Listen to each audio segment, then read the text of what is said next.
Pembacaan firman Tuhan Perjanjian Baru hari ini, yaitu dalam Lukas 24 ayat 1-35. Tetapi pagi-pagi benar pada hari pertama minggu itu mereka pergi ke kubur membawa rempah-rempah yang telah disediakan mereka. Mereka mendapati batu sudah terguling dari kubur itu. Dan setelah masuk mereka tidak menemukan mayat Tuhan Yesus. Sementara mereka berdiri termangu-mangu karena hal itu, tiba-tiba ada dua orang berdiri dekat mereka memakai pakaian yang berkilau-kilauan. Mereka sangat ketakutan dan menundukkan kepala, tetapi kedua orang itu berkata kepada mereka, "Mengapa kamu mencari Dia yang hidup, di antara orang mati? Ia tidak ada di sini, Ia telah bangkit. Ingatlah apa yang dikatakannya kepada kamu, ketika Ia masih di Galilea. Yaitu bahwa anak manusia harus diserahkan ke tangan orang-orang berdosa dan disalibkan, dan akan bangkit pada hari yang ketiga." Maka teringatlah mereka akan perkataan Yesus itu. Dan setelah mereka kembali dari kubur, mereka menceritakan semuanya itu kepada ke-11 murid dan kepada semua saudara yang lain. Perempuan-perempuan itu ialah Maria dari Magdala, dan Yohana, dan Maria ibu Yakobus. Dan perempuan-perempuan lain juga yang bersama-sama dengan mereka memberitahukannya kepada rasul-rasul. Tetapi bagi mereka perkataan-perkataan itu seakan-akan omong kosong dan mereka tidak percaya kepada perempuan-perempuan itu. Sungguh pun demikian Petrus bangun, lalu cepat-cepat pergi ke kubur itu. Ketika ia menjenguk ke dalam, ia melihat hanya kain kapan saja. Lalu ia pergi, dan ia bertanya dalam hatinya apa yang kiranya telah terjadi. Yesus menampakkan diri di jalan ke Emmaus. Pada hari itu juga dua orang dari murid-murid Yesus pergi ke sebuah kampung bernama Emmaus, yang terletak kira-kira 7 mil jauhnya dari Yerusalem. Dan mereka bercakap-cakap tentang segala sesuatu yang telah terjadi. Ketika mereka sedang bercakap-cakap dan bertukar pikiran, datanglah Yesus sendiri mendekati mereka, lalu berjalan bersama-sama dengan mereka. Tetapi ada sesuatu yang menghalangi mata mereka, sehingga mereka tidak dapat mengenal Dia. Yesus berkata kepada mereka, "Apakah yang kamu percakapkan sementara kamu berjalan?" Maka berhentilah mereka dengan muka muram. Seorang dari mereka, namanya Kleopas, menjawabnya, "Adakah engkau satu-satunya orang asing di Yerusalem, yang tidak tahu apa yang terjadi di situ pada hari-hari belakangan ini?" Katanya kepada mereka, "Apakah itu?" Jawab mereka, "Apa yang terjadi dengan Yesus orang Nazaret? Dia adalah seorang nabi, yang berkuasa dalam pekerjaan dan perkataan di hadapan Allah dan di depan seluruh bangsa kami. Tetapi imam-imam kepala dan pemimpin-pemimpin kami telah menyerahkan Dia untuk dihukum mati dan mereka telah menyalibkannya. Padahal kami dahulu mengharapkan, bahwa Dialah yang datang untuk membebaskan bangsa Israel. Tetapi sementara itu telah lewat 3 hari, sejak semuanya itu terjadi. Tetapi beberapa perempuan dari kalangan kami telah mengejutkan kami, pagi-pagi buta mereka telah pergi ke kubur. Dan tidak menemukan mayatnya. Lalu mereka datang dengan berita, bahwa telah kelihatan kepada mereka malaikat-malaikat, yang mengatakan, bahwa Ia hidup. Dan beberapa teman kami telah pergi ke kubur itu dan mendapati, bahwa memang benar yang dikatakan perempuan-perempuan itu, tetapi Dia tidak mereka lihat. Lalu Ia berkata kepada mereka, "Hai kamu orang bodoh, betapa lambannya hatimu, sehingga kamu tidak percaya segala sesuatu, yang telah dikatakan para nabi. Bukankah Mesias harus menderita semuanya itu untuk masuk ke dalam kemuliaannya?" Lalu Ia menjelaskan kepada mereka apa yang tertulis tentang Dia dalam seluruh kitab suci, mulai dari kitab-kitab Musa dan segala kitab nabi-nabi.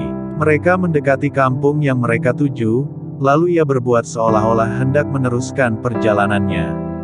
Tetapi mereka sangat mendesaknya, katanya, "Tinggallah bersama-sama dengan kami, sebab hari telah menjelang malam dan matahari hampir terbenam." Lalu masuklah Ia untuk tinggal bersama-sama dengan mereka. Waktu Ia duduk makan dengan mereka, Ia mengambil roti, mengucap berkat, lalu memecah-mecahkannya dan memberikannya kepada mereka. Ketika itu terbukalah mata mereka dan mereka pun mengenal Dia, tetapi Ia lenyap dari tengah-tengah mereka. Kata mereka seorang kepada yang lain, bukankah hati kita berkobar-kobar, ketika ia berbicara dengan kita di tengah jalan dan ketika ia menerangkan kitab suci kepada kita. Lalu bangunlah mereka dan terus kembali ke Yerusalem. Di situ mereka mendapati ke-11 murid itu. Mereka sedang berkumpul bersama-sama dengan teman-teman mereka. Kata mereka itu, sesungguhnya Tuhan telah bangkit dan telah menampakkan diri kepada Simon. Lalu kedua orang itu pun menceritakan apa yang terjadi di tengah jalan dan bagaimana mereka mengenal Dia pada waktu Ia memecah-mecahkan roti. Demikianlah pembacaan firman Tuhan Perjanjian Baru hari ini. Pembacaan firman Tuhan Perjanjian Lama hari ini, yaitu dalam 1 Raja-Raja pasal 10 dan 11. 1 Raja-Raja 10 ayat 1-29. Kunjungan Ratu Negeri Sheba. Ketika Ratu Negeri Sheba mendengar kabar tentang Salomo, berhubung dengan nama Tuhan, maka datanglah ia hendak mengujinya dengan teka-teki. Ia datang ke Yerusalem dengan pasukan pengiring yang sangat besar, dengan unta-unta yang membawa rempah-rempah, sangat banyak emas dan batu permata yang mahal-mahal. Setelah ia sampai kepada Salomo, dikatakannyalah segala yang ada dalam hatinya kepadanya. Dan Salomo menjawab segala pertanyaan ratu itu, bagi raja tidak ada yang tersembunyi, yang tidak dapat dijawabnya untuk ratu itu.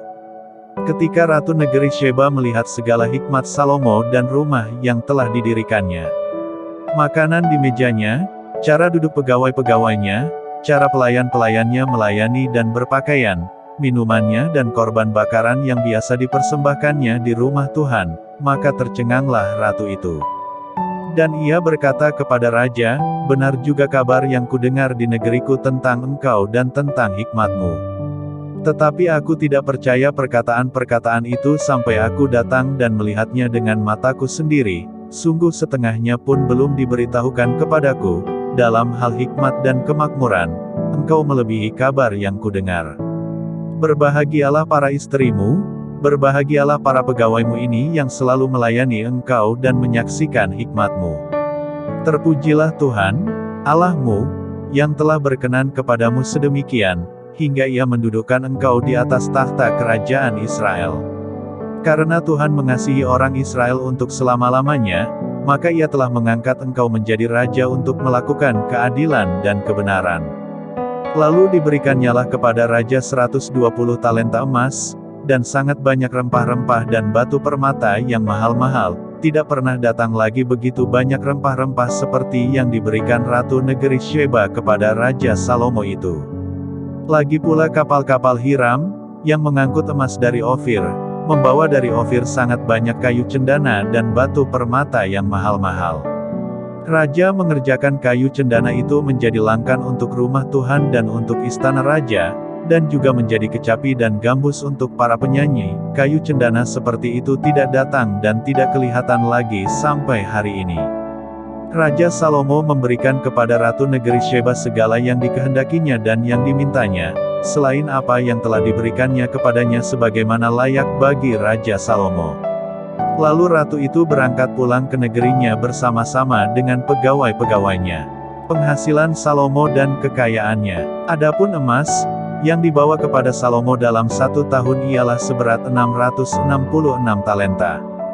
Belum terhitung yang didapat dari saudagar-saudagar dan dari pedagang-pedagang dan dari semua raja Arab dan bupati-bupati di negeri itu. Raja Salomo membuat 200 perisai besar dari emas tempaan, 600 shikal emas dipakainya untuk setiap perisai besar. Ia membuat juga 300 perisai kecil dari emas tempaan, 3 mina emas dipakainya untuk setiap perisai kecil, lalu raja menaruh semuanya itu di dalam gedung, hutan Libanon. Juga raja membuat tahta besar dari gading, yang disalutnya dengan emas tua. Tahta itu 6 tingkatnya, pada tahta itu ada di sebelah belakang sebuah kepala bundar, dan pada kedua sisi tempat duduk ada kelek-kelek. Di samping kelek-kelek itu berdiri 2 singa. Sedang 12 singa berdiri di atas ke-6 tingkat itu sebelah menyebelah, belum pernah diperbuat yang demikian bagi sesuatu kerajaan. Segala perkakas minuman Raja Salomo dari emas dan segala barang di gedung, hutan Libanon, itu dari emas murni, tidak ada barang perak, sebab orang menganggap perak tidak berharga pada zaman Salomo. Sebab di laut raja mempunyai kapal-kapal Tarsis bergabung dengan kapal-kapal Hiram, dan sekali 3 tahun kapal-kapal Tarsis itu datang membawa emas dan perak serta gading, juga kera dan burung merak. Raja Salomo melebihi semua raja di bumi dalam hal kekayaan dan hikmat.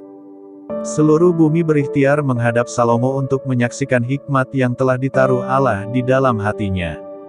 Mereka datang masing-masing membawa persembahannya, yakni barang-barang perak dan barang-barang emas, pakaian, senjata, rempah-rempah, kuda dan bagal, dan begitulah tahun demi tahun.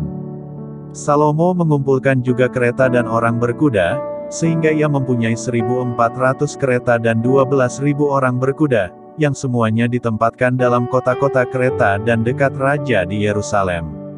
Raja membuat banyaknya perak di Yerusalem sama seperti batu, dan banyaknya pohon kayu aras sama seperti pohon ara yang tumbuh di daerah bukit.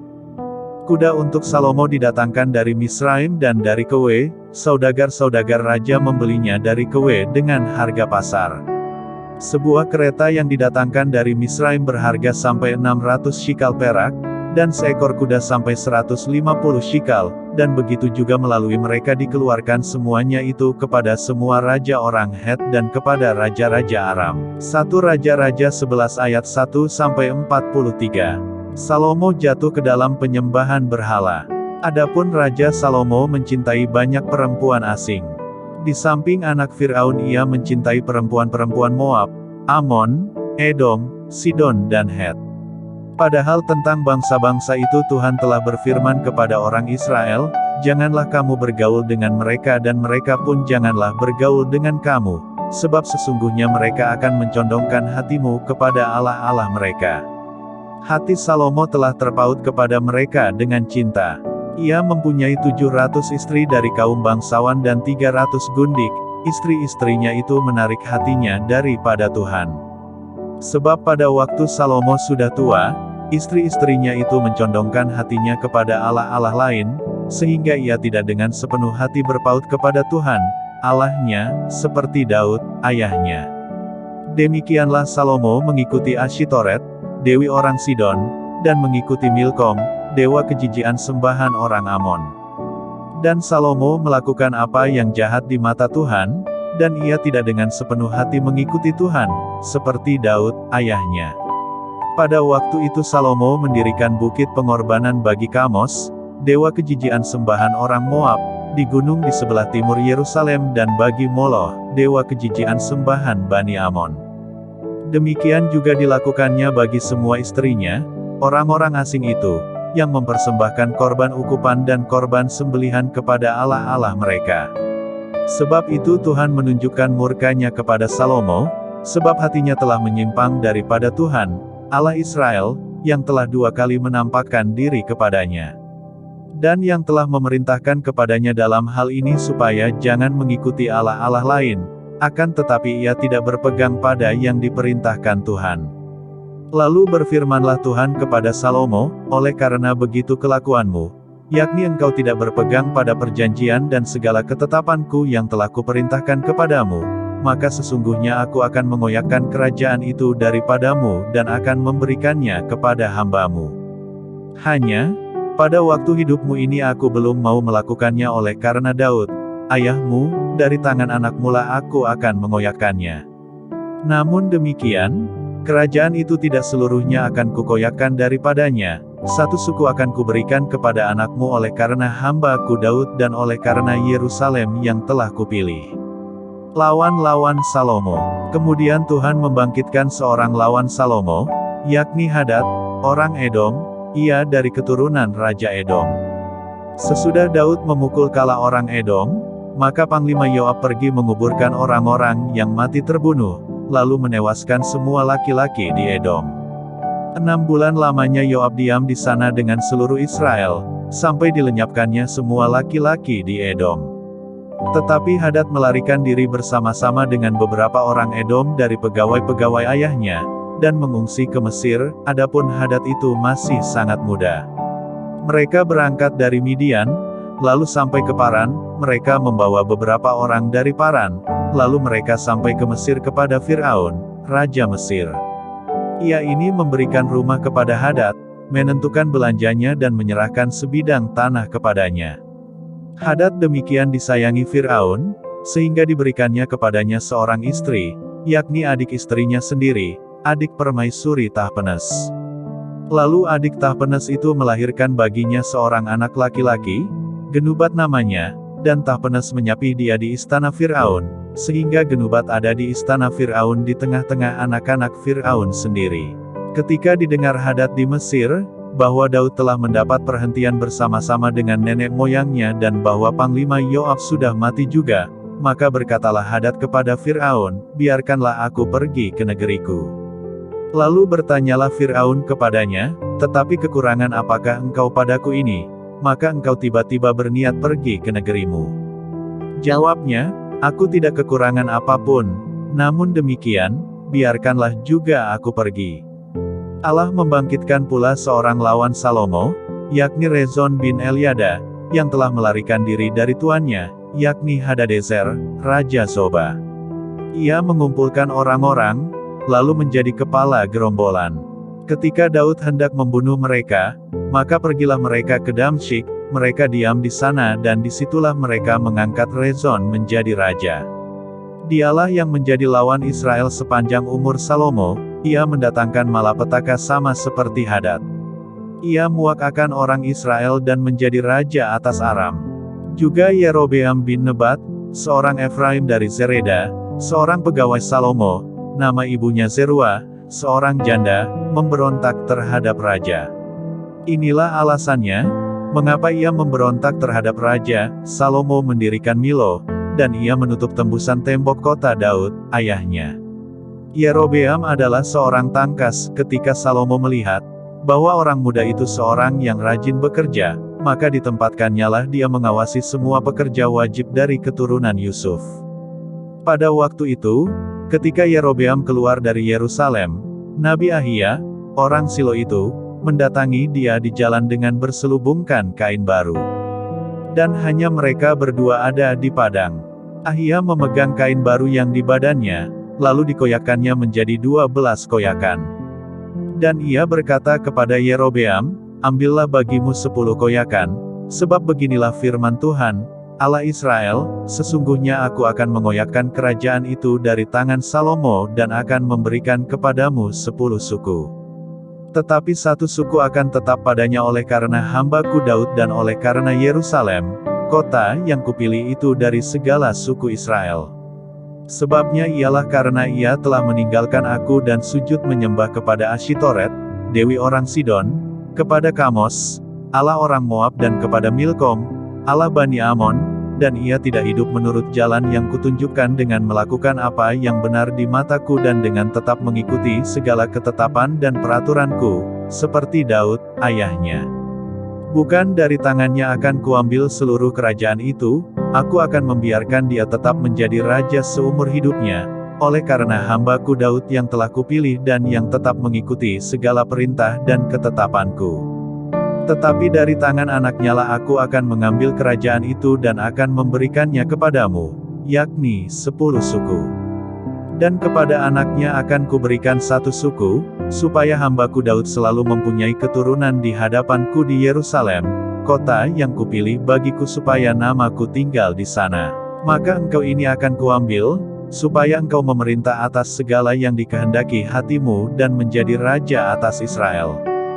Dan jika engkau mendengarkan segala yang kuperintahkan kepadamu dan hidup menurut jalan yang kutunjukkan dan melakukan apa yang benar di mataku dengan tetap mengikuti segala ketetapan dan perintahku seperti yang telah dilakukan oleh hambaku Daud, maka aku akan menyertai engkau dan aku akan membangunkan bagimu suatu keluarga yang teguh seperti yang kubangunkan bagi Daud, dan aku akan memberikan orang Israel kepadamu.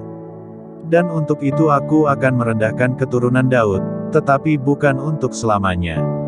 Lalu Salomo berikhtiar membunuh Yerobeam, tetapi Yerobeam bangkit dan melarikan diri ke Mesir, kepada Sisak, Raja Mesir, dan di Mesirlah ia tinggal sampai Salomo mati.